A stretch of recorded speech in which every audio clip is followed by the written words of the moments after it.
Welcome to our International Jewish Community panel. This is an incredible opportunity to learn and visit with Jews from around the world without leaving home.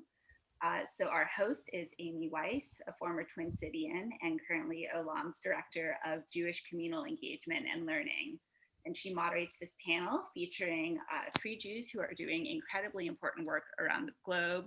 This is Tamás Büchler, with the network Overcoming Antisemitism, Rachel Wallace, Los Angeles office of Israel, and Andrei Schwartz, who is with the Organization of Young Jews in Romania and the Zionist Association of Romania and the World Jewish Congress. Jewish World Congress? World Jewish Congress, yeah. Thank you so much, yeah. All right, thank you so much for being here. We're so excited to hear from you. Amy, the floor is yours. All right, awesome. Welcome everyone to the continuation of TC Jew Folks J-cation series, your escape from the crazy reality happening in the world around us right now. As Genevieve said, my name is Amy Weiss, and I'm a proud former Twin Citian, now residing in Washington, D.C., coming to you from my very exotic basement. And it's always wonderful to be back with the Minnesota community, although I heard it's snowing there today, and snow in October is not something I miss. Also, as Genevieve mentioned, I'm currently the Director of Jewish Communal Engagement and Learning at OLAM. OLAM is a network of more than 50 Jewish and Israeli NGOs that are working in global service, international development, or humanitarian aid around the world. Two of our panelists are connected to OLAM today. And we thank you all for taking an hour and joining us. This is just one virtual getaway experience available during TC Jew Folks 24-hour J-cation series. Be sure to check out the whole itinerary to travel throughout the states and around the world. And all the events are free. And we ask that you please consider giving a tax-deductible donation to support TC Jew Folks' incredible programming that's not only for the Twin Cities Jewish community, but for the entire world. And there's a bonus. Every dollar will be matched dollar for dollar today. Today's panel will take us around the world and explore Jewish communities and three incredible Jewish professionals who are working to create community, empower youth, and bring a Jewish voice to global causes and affairs. Let's get to know our panelists. I'm going to read their incredible bios and turn it over to them, and so we can get to know them. So Rachel Wallace, a good friend of mine, is the Director of Outreach and Engagement at IsraAID, Israel's leading humanitarian aid organization, which happens to be an OLAM partner organization too. She oversees IsraAID's community and university partnership programs and events and directs IsraAID's humanitarian fellowship. She brings her background in nonprofits and interfaith work to this work and has done extensive work with youth. The list goes on and on. You are a busy person, Rachel Wallace. And Tamás Büchler, originally from Budapest and coming to us from Brussels today, is currently the coordinator for the Jewish Contribution to an Exclusive Europe and Networks of Overcoming Antisemitism. He served previously as the director of the Israeli Cultural Institute in Budapest. And before that, he worked for the Jewish Agency's Global Leadership Institute as the director of Minyanim, a network of young community activists from Europe. He has several degrees and also an incredibly busy person. And Tamás was a part of OLAM's Impact Fellowship as well. And Andrei Schwartz is co-founder of the Organization of Young Jews in Romania and of the Zionist Association of Romania, and is an active voice on both the board of the Federation of Jewish Communities of Romania and of the Zionist Association of Romania.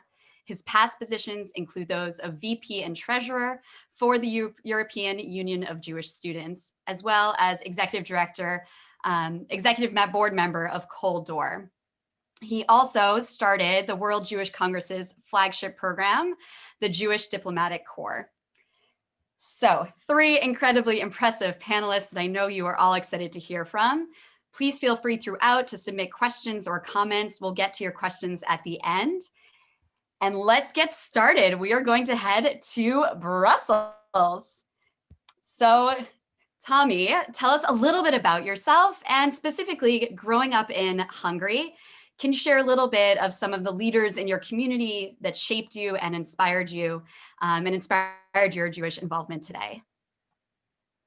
Thank you, and thanks for having me here tonight. It's really an honor, and I'm not going to say any more thank yous because we have 3 minutes to answer your questions, just like in Eurovision. So it's it's a very tricky amount of time, and even there it's never enough. So so yeah, just really a little bit about me on one leg.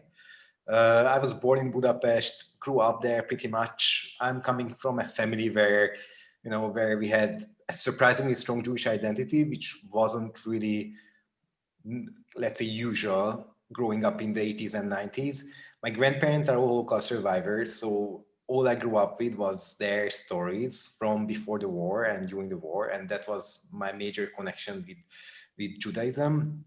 And but it's quite interesting, and I would rather speak about what leadership meant in those days in the Jewish community. And it's very interesting that Andrei is on the call as well, because I think he has a slightly different experience as I am. However, we are coming from the same geographic region. But when I was growing up in Hungary, to be a Jewish community professional wasn't a thing. Like, Jewish community leadership did not really exist. We had a few rabbis, mostly elderly people, that we had a lot of respect towards them. And we had some people who were kind of running the federation, the Jewish Federation, from a logistical point of view. But the way how in the United States, usually, or North America, you perceive a Jewish community professional, Jewish leadership, inspiring figures who really tells you about Judaism and values and charity and tzedakah and social justice, we didn't quite have those figures.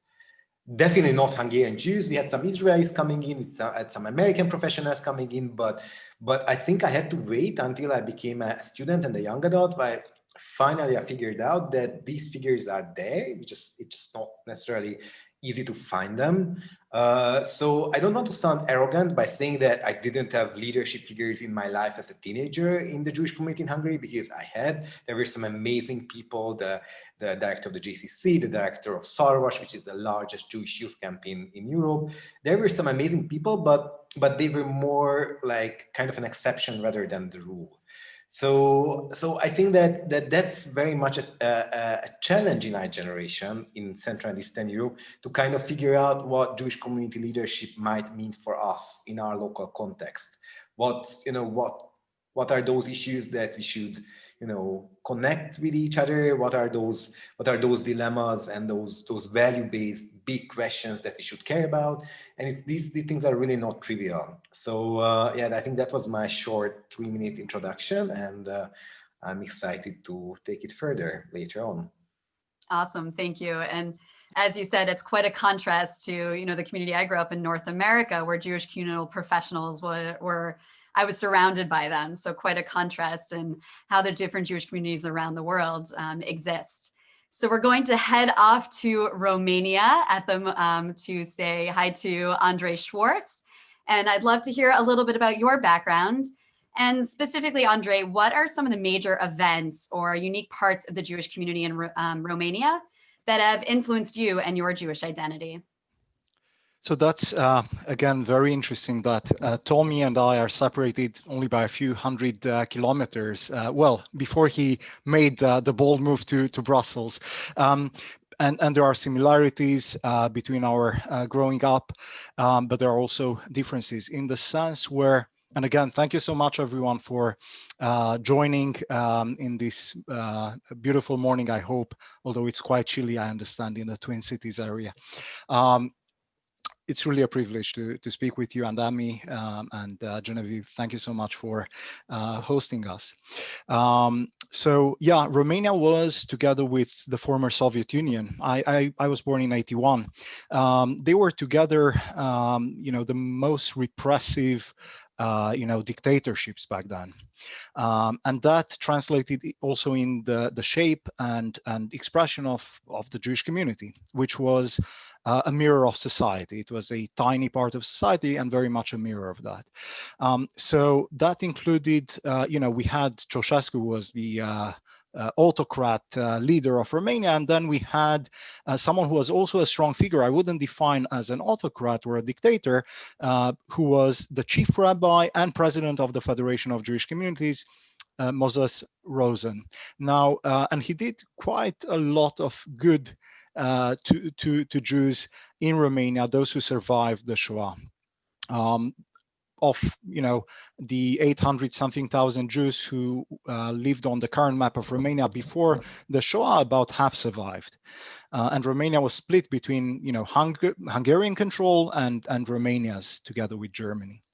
Growing up, there were certainly no major Jewish educators as figures.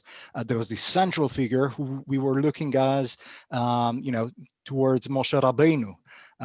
We were saying, from Moshe to Moshe, Rosen, there is no other Moshe. And certainly we had to pick up and to understand, what we are about. And certainly versus Budapest, versus the community of the US, it was a monolith, and it continues to be a monolith, which poses challenges. How do you express yourself if you do not agree with the way the Jewish community tells you, right? With the way that you can express yourself in the community, whether you want, and the community is not only a social and religious community, but it's also a political body of the Jews in Romania. So how do they engage with, the political echelon, and how do you, if you do not agree, how do you express yourself? How do you say, hey guys, Romanian society, we are not only that way. So I'll stop here. Thank you so much.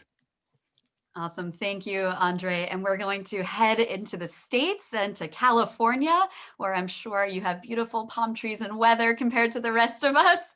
And Rachel, I'd love for you to tell us a little bit about yourself.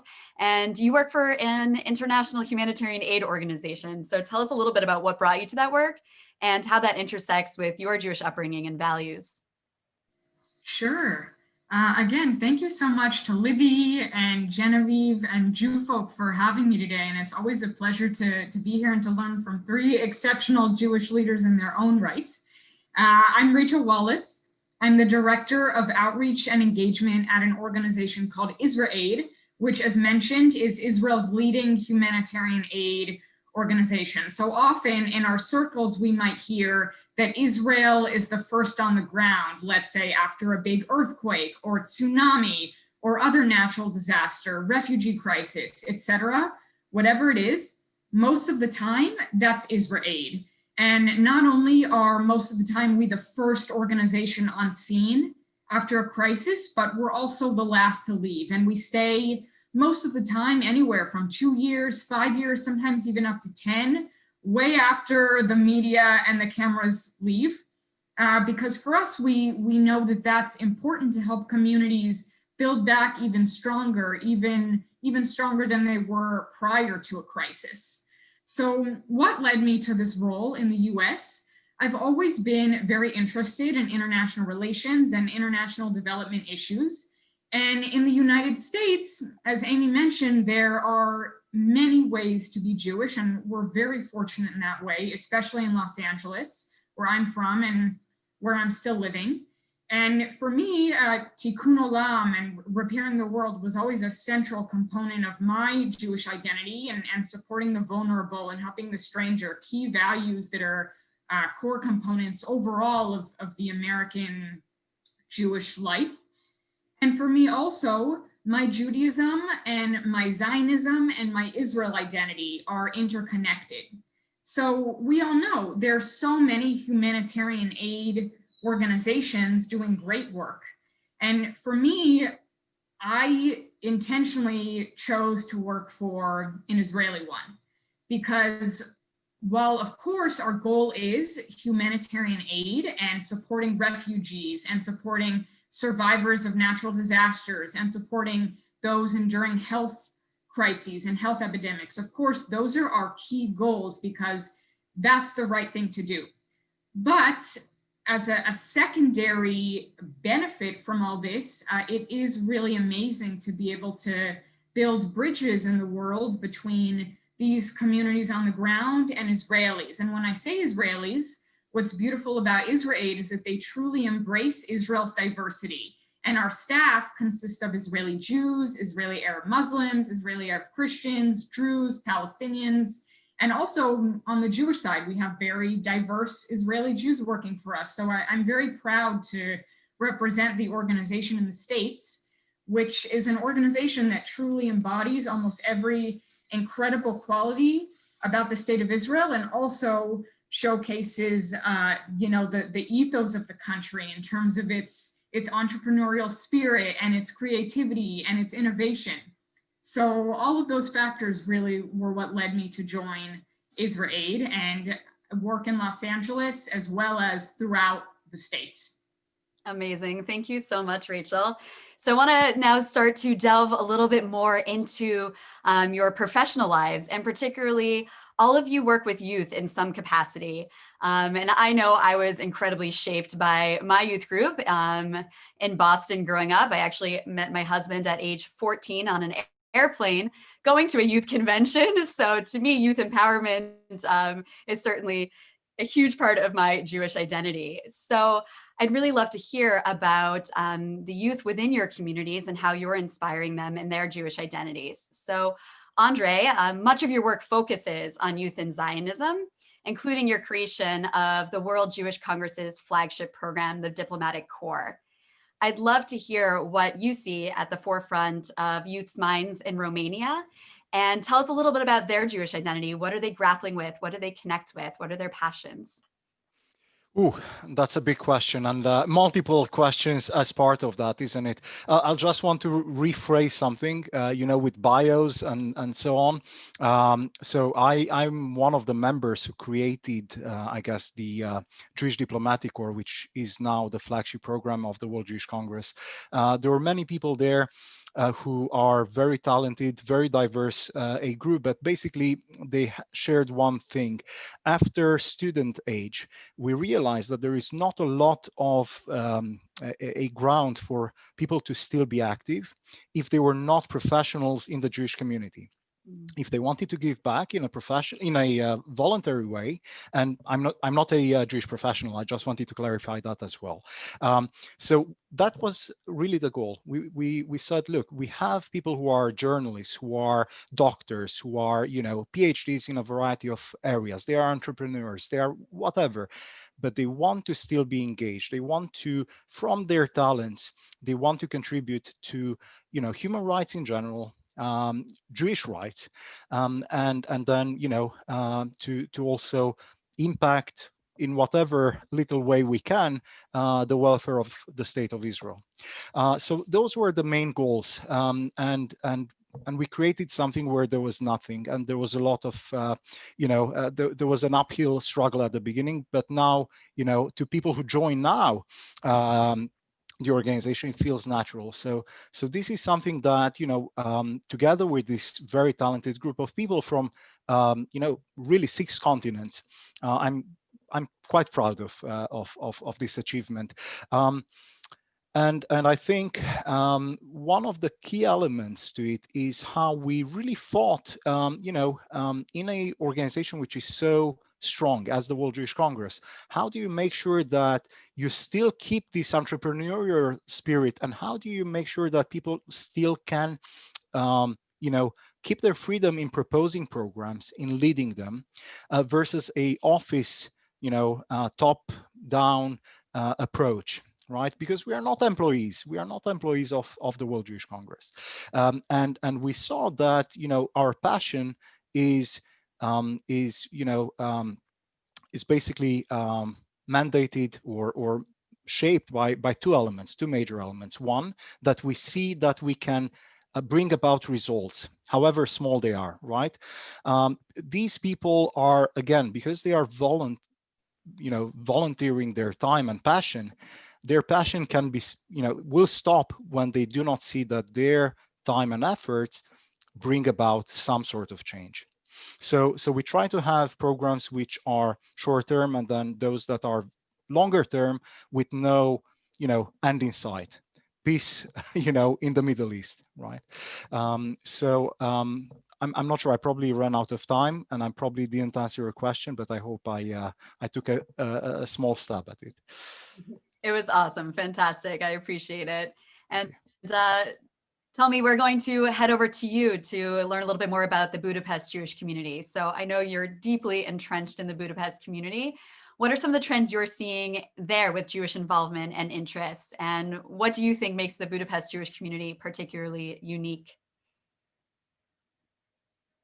Well, I think that one of the things, just really, the first thing that pops up in my head is that the Budapest Jewish community is really, really big. Like, according to a figure from last year's research, we have almost 150,000 Jews in Budapest, in metropolitan Budapest, which makes us the third largest European Jewish community after London and Paris. So, you know, so in terms of, in European terms, and especially in Central and Eastern European terms, this is a really large community, a critical mass of young Jews in the same city with, you know, living in the same neighborhoods. It's, you know, it's a community with a huge potential. So that's I just wanted to put it on the table so you know what we are dealing with here. You know, when it comes to trends, it's also almost a trivial piece of information that 90% of these young Jews are not affiliated with the organized Jewish community. Very few of them have any membership or formal connection to the Jewish establishment. However, from a social point of view, they are very much, you know, socializing with other Jews. They go out to bars and cafes where usually young Jews are going to. Their friends are Jewish. So there is this perception of being socially Jewish. So that's very much present in the community. I also want to say that it's slowly changing. One of the reasons why the numbers are growing, because there are more and more young Jews kind of come out as Jews. They own up their Jewish heritage. They speak out on behalf of their family, and we can see that this is happening.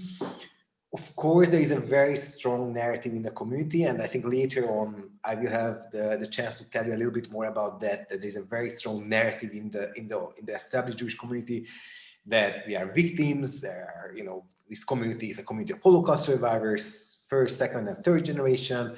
That we are victims of anti-Semitism, that it's an anti-Semitic country, and there is this very strong sense of victimhood lingering everywhere. So this is just one narrative, and this is being reinforced obviously by the outside world who, and sorry to be blunt, I think life is too short for a dull conversation, that it's really being reinforced by the outside communities from outside who only show interest in the Hungarian Jewish community when it comes to Holocaust remembrance or anti-Semitic incidents. So we always it echoes in our head that we are victims, and this is what we are supposed to be. This is one story.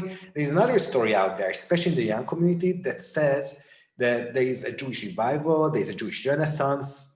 By the way, I really hate both words, but it also keep coming back that, yeah, we should support the Hungarian Jewish community because there is a Jewish revival and the Jewish Renaissance. And the reason why I'm so upset about these words, because actually it was always there, it was always happening. Young Jews were always creating change in these societies, except nobody really seemed to care. And when we keep hearing that there's something new, that it's like a new phenomena, it's kind of distorting the truth, and it doesn't give justice to many amazing young Jewish people from the last 10, 15, 20 years who created some really amazing things in this region.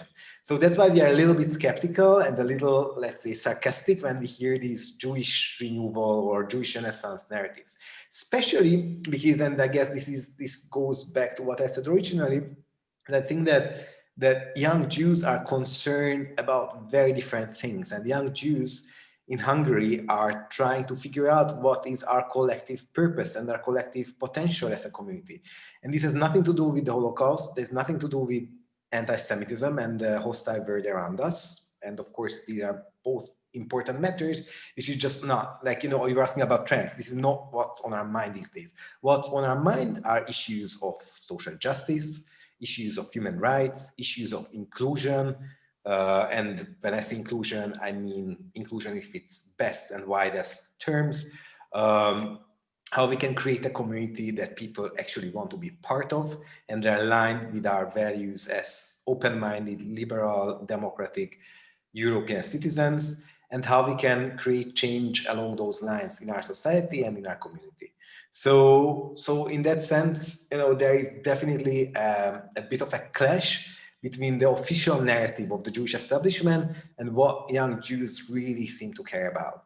And I know that it might resonate among some American communities as well, because there are also different stories and different narratives. And at the end of the day, I guess this is what matters, what stories that we tell about ourselves as individuals and as collectives. But I think that it's really, really, really extreme in Hungary these days, how the establishment perceives our reality and how young Jews who are active in the community are perceiving the very same reality.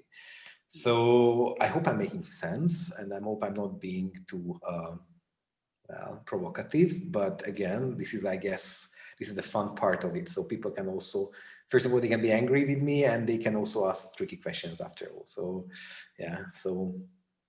That's fantastic. And it's so interesting from our perspective here in North America. You said you dislike the terms Renaissance or revival, and that's certainly the narrative that I've heard about Eastern European Jewry, that there's this revival coming from youth and a resurgence of interest in Jewish identity and reclaiming Jewish identity. And it's interesting to hear from you that it's sort of been there all along, but maybe not recognized by the larger community. And it's something, as an American Jew, it's been fascinating to read about and watch as young Jews are reclaiming their identity in a post-Holocaust, post-World War II, several generations out way. So thank you for sharing that insight. And Rachel, I want to circle back to you. I think, I'm curious your opinion on the North American Jewish community. I think we see some similar trends, right, with younger generations really struggling with the universalist and particularism of Judaism and really connecting to those universal messages of Judaism, and also really sort of, forging their own Jewish identities as opposed to joining the establishment. So can you tell us a little bit about youth and college students' involvement in IsraAID and how you're inspiring the next generation to be involved and connecting that to their Jewish identity? Sure. So I'll actually take a little bit of a step back. IsraAID has been around since 2001, so we've been responding to refugee crises and natural disasters and health epidemics for about 20 years. But a few years ago, actually, we decided to open a United States office. And the goal of that office was to work with the Jewish community and beyond and connect them meaningfully to what IsraAID, an Israeli organization, is doing all over the world. And like Tommy mentioned, the messages of social justice and human rights and global issues are those that very strongly are messages that the younger generation of the Jewish community here relates to, at least from my experiences. So for us, we feel like it's important to involve youth, and just like it is important to involve really all sectors of the community. And it's an important way to foster empathy for communities all over the world. And the way we see this also, our work here, is that if IsraAID in the US doesn't promote a lot of these crises and the voices of the communities on the ground with which we're working, then frankly, nobody will. And there are so many examples of that. For example, IsraAID is responding to the Venezuelan refugee crisis in Colombia. Many experts are now saying that the number of Venezuelan refugees will soon surpass Syrian. Yet, at least from my perspective as an American, this is not a crisis that is making the news. Another example, IsraAID has been responding to a cyclone called Cyclone Idai in Mozambique that struck in Mozambique and some of the neighboring countries in March 2009. Over 1,000 people killed, and also didn't make the news. And I could list so many examples of that, one after the other. And so for us, this is really an important message that at IsraAID in the US, we bring to the generation of youth and frankly, all of the community, is that we work with these people who are often not remembered, who are often not approached. If it weren't for us, many of these people would not get the support that they truly deserve. We work in often very remote areas also of a certain country or of a certain area that frankly other humanitarian aid groups don't touch. We also fill in a lot of programmatic gaps, for example, in the mental health and psychosocial support field, which is an area that's very unique to IsraAID, and in many respects, it's because we're Israeli, and Israelis are top-notch experts when it comes to mental health and trauma expertise, unfortunately, because within their borders, they've had to be. And so these are really the messages that we try to bring to the Jewish community, the importance of really making sure that those that aren't talked about have a voice. And so we bring a lot of these stories, narratives, and crises to the Jewish community here. Awesome, thank you. So I know this is a J-cation and we all want to escape from the reality around us, but I would be remiss not to recognize that we are in the middle of a pandemic, and I'm curious how that is affecting various communities around the world. So Andrei, I'd love to start with you. What are you seeing in Romania in terms of how COVID-19 is affecting your community and the response to it within Romania? Yeah, the elephant in the room. Amy, thank you for the question. Look, it's one of the most difficult things that you could respond to, because there are so many facets to it. A few thoughts. The community has been impacted financially, but which community hasn't? Big and small. The community of Romania, we managed to recover some of the property which was stolen from Jewish individuals and the Jewish community during the Holocaust and then during the communist period. And some of it has been, we've rented it. So this was a major source of income. Now, many of the businesses of the high street have gone bust over the last few months. So as a result of that, there is no income there. So this is one of the elements. Now, what does this money go to? It goes to medical assistance for the elderly. The community of Romania is tiny at the present time. It's about 2,500 Jews. From my point of view, I guess the official figures are a few times higher. But perhaps 80% of the community is over the age of 60. So not many people, as Tommy was saying, there is no critical mass around my age or younger. There are perhaps 100, I would say, or thereabouts. And then there are those who might want to join at one point if we manage to rekindle somehow their flame, or to prove worthy, because again, there is just one community. So this is one element, and it has impacted us tremendously. And then, again, we are a small community, but it's quite a large territory relatively, where, the community is spread amongst places like Iași, Cluj, Oradea, Bucharest, the capital, Timișoara, etc. And there are hundreds of kilometers between each of these, and each one holds, 600 Jews or 500 Jews or whatever. So when there is no possibility to connect physically, that obviously impacts your, Jewish experience, because Judaism is also about gathering. And this is why events such as this one are so important. Also for myself, I want to thank you, not only for, politely thank you for the privilege of speaking to your audience, but also to have fellow Jews from around the world, around me. I don't get that much over the last, 8 months or whatever it was up until now. Thank you so much. Thank you. And Tommy, I'd love to hear how the community in Budapest has been affected by COVID-19. Okay, it might be again a bit of an unpopular answer, but I feel that what we learned in the last couple of months is we learned a lot about the privileges that we have as a community. I mean, I'm sure that many people in Hungary would disagree with me, and you would hear different voices around that. But I think that what we saw around us is that the Jewish community at large and in general are very well established in Hungary and the Hungarian society, and we were not the community, and we were not the individuals who had to line up in homeless shelters and in food kitchens or kitchens for homeless people, and lots of Hungarians by the thousands lost their jobs. Of course, some of them were Jews, but I think that there is also a very strong sense, especially among young Jews, that we had a lot of resilience, and this resilience also manifests in, you know, in how we are coping with this situation in terms of finances, in terms of job, in terms of our access to good healthcare and connections. So I'm learning a lot about my own privileges these days, and I'm pretty sure that I'm not the only one in the Hungarian Jewish community, and we are becoming very much aware of that.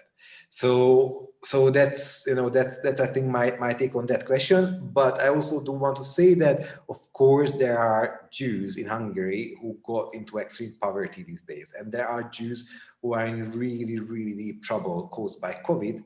I just wanted to say that as a community at large, we are, I think we learned a lot about how strong we are and what munition we have as a community.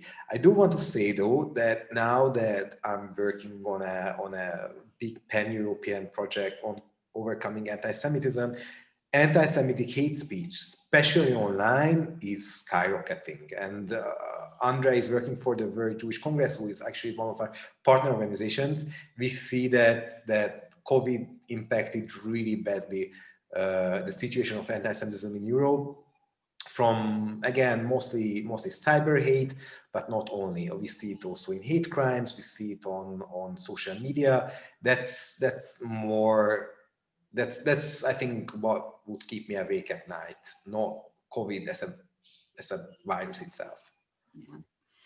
And I think you highlight during this, you know, horrific event in history with the pandemic that we've seen human resiliency and people coming together, and on the, you know, other side, the dichotomy of seeing some of the worst of people come out.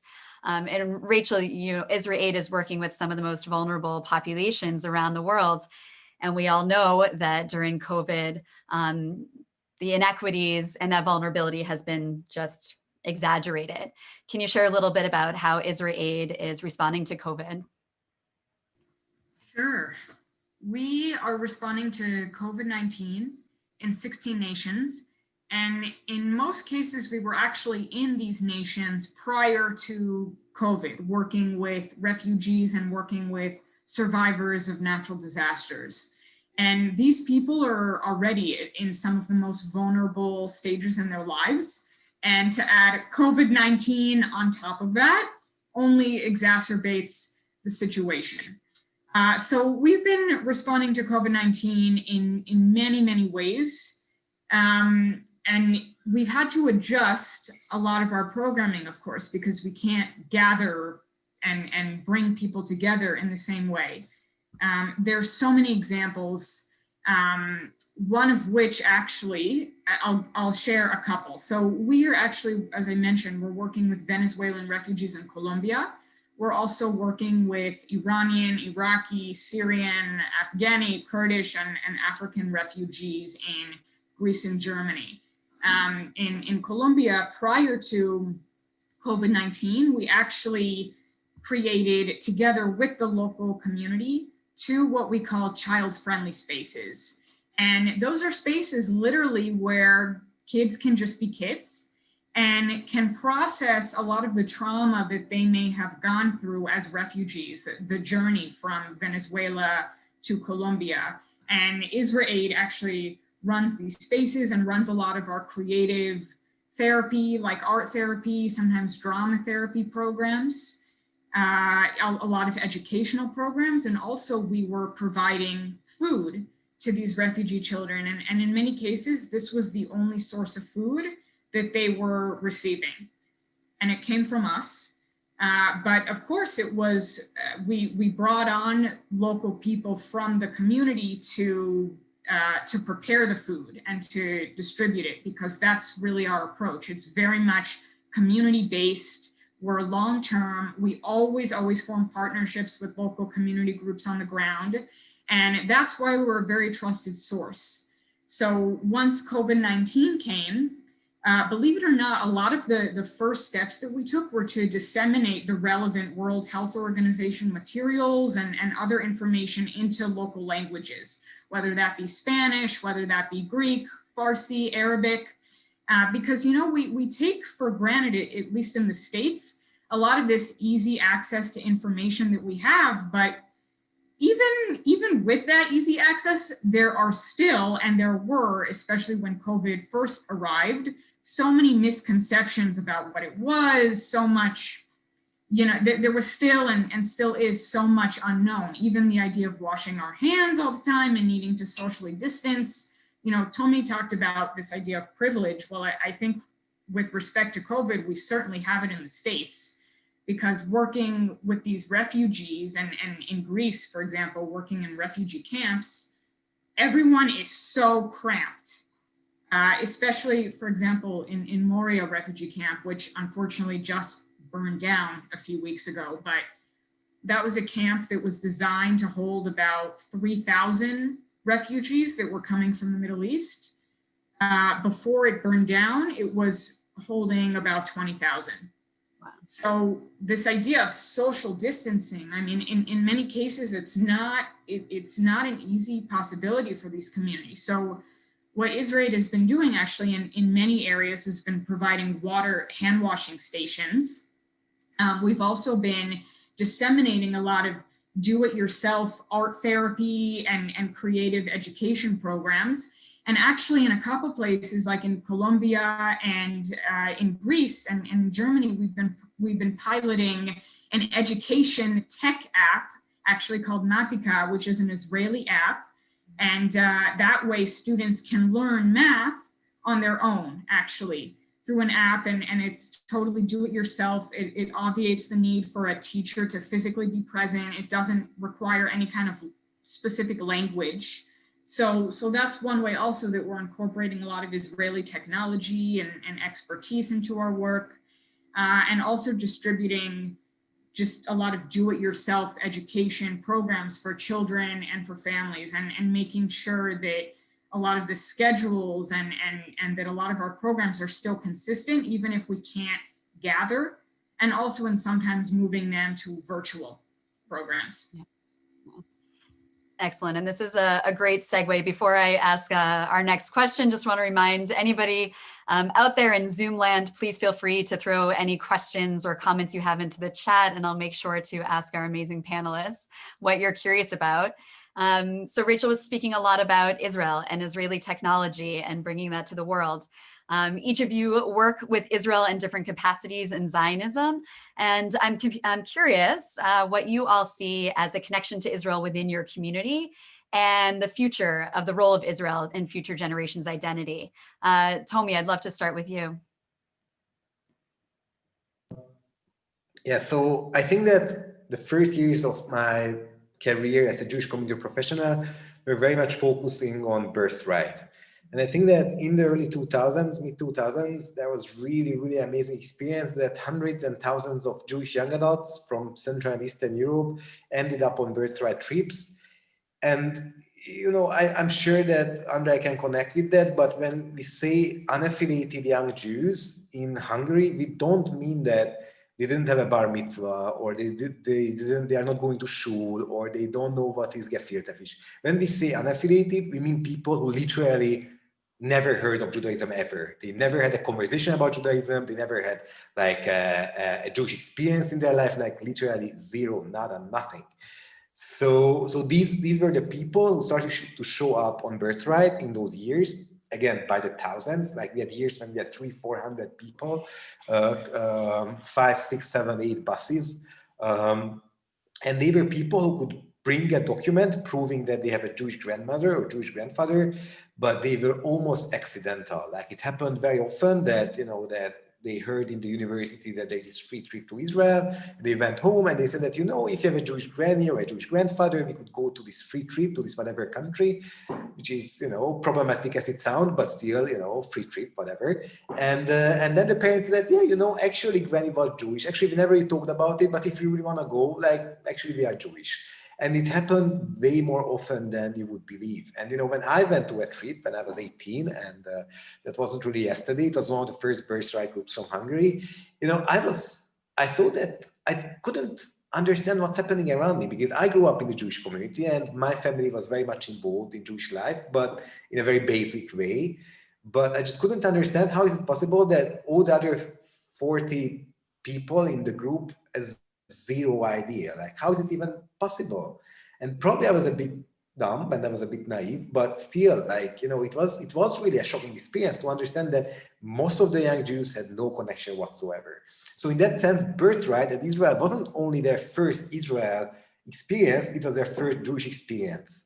Wow. And there are a lot of discussions around birthright, what's good about it, what's bad about it, what's the impact, how you can measure that impact. But I can say with a lot of confidence that birthright really created like a generational change among young Hungarian Jews, how we think about our own Jewish heritage and our own Jewish identity.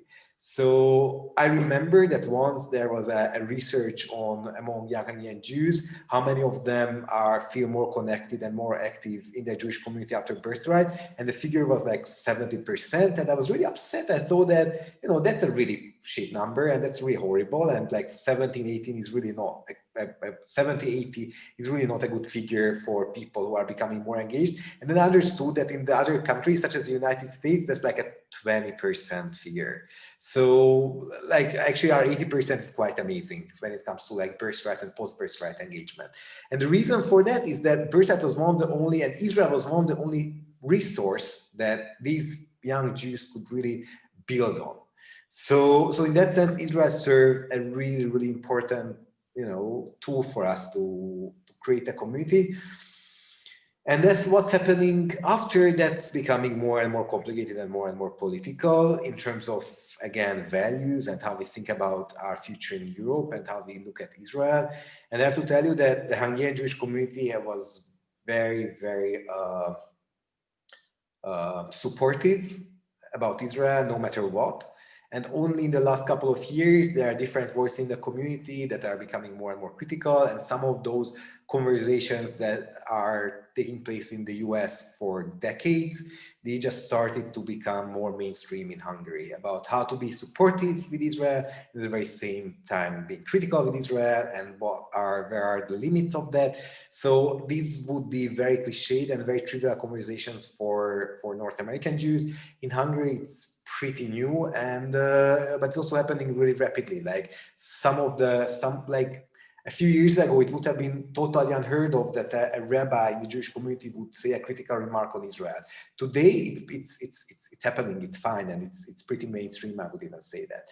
So the Israel relationship is very dynamic. It's changing quite rapidly, but I would still say that Israel has been, quite a strong point of connection for young Jews here and in other Central and Eastern European countries. Thank you. Andrei, I'm curious if you've had a similar experience in Romania, and I'm conscious of time. I do want to squeeze in one more question after this, but would love to hear how you see Zionism and the connection with Israel playing out in the Romanian Jewish community. So a much smaller community, no critical mass, and something else. The Jews of Hungary versus the Jews of Romania. After the Shoah, the Jews of Hungary, many of them came back to Hungary from the camps. The Jews of Romania, some of them might have come back, but only for a short time. They wanted to get out, and they went and went to Israel, pre-state declaration of independence, and afterwards, because communists also closed the gate, and there was a struggle, as we've seen later on, also throughout the decades in Soviet Union, with the likes of Sharansky and so many others up until 91. So look, not enough of a population to have multiple voices, presenting a varied take on Israel. And there was something else. Most of us who remained in Romania or who were born in Romania and stayed for a few years had family, close family in Israel. That after the revolution of '89, after the fall of the Berlin Wall, we managed to also speak to over the phone, and then to slowly also visit once that was possible. So when we say Israel, we say our families. We put a face next to Israel. When we hear in the media a unfair portrayal of Israel, I'm not saying it's idyllic, but there are certainly shades.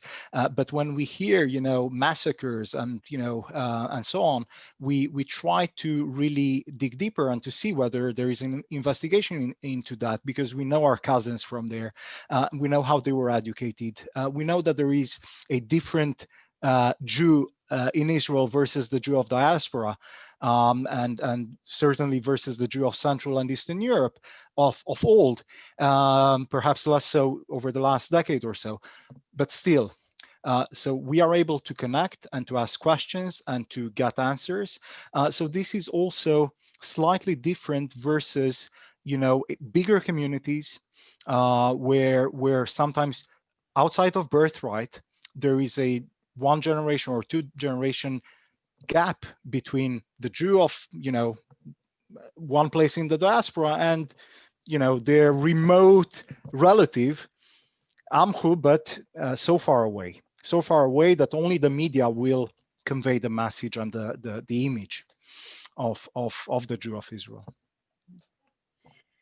Whew, I can't believe our time is almost up. This has been absolutely incredible. Thank you for bringing us into your lives and giving us insight into Jewish communities around the world. I'd love to continue this conversation over a happy hour. I feel like I've got new friends here, so let's make that happen. In the 2 minutes that we have left, I'd love to do a quick whip around. As we mentioned at the beginning, it's a crazy time, and the world is facing some enormous challenges. I'd love to hear from you all in about 30 seconds or a minute. What brings you hope? It can be hope for the world, hope for the Jewish community, but just what's sort of motivating you and keeping you going during a really difficult time. And we can popcorn, whoever wants to start first. Go for it, Rachel. Sure, I'll start and briefly chime in. Also, about the Israel question, what's so beautiful about IsraAID, and I should clarify, we're not part of the Israeli government, and in the US we have a 501c3 nonprofit, but what we showcase, I think, is the Israeli innovation spirit, the technology that comes out of Israel, the expertise, the innovation, the willingness to try things. And this is something that we're able to bring all over the world, of course, in a very sincere way through a partnership. And there's so many examples of us bringing Israeli expertise to the field. For example, our water engineering. We've installed gravity-based water filtration systems in Vanuatu and in Puerto Rico. We bring a lot of the mental health and the therapeutic techniques that are used in Sderot, for example, to the refugee communities that we work with.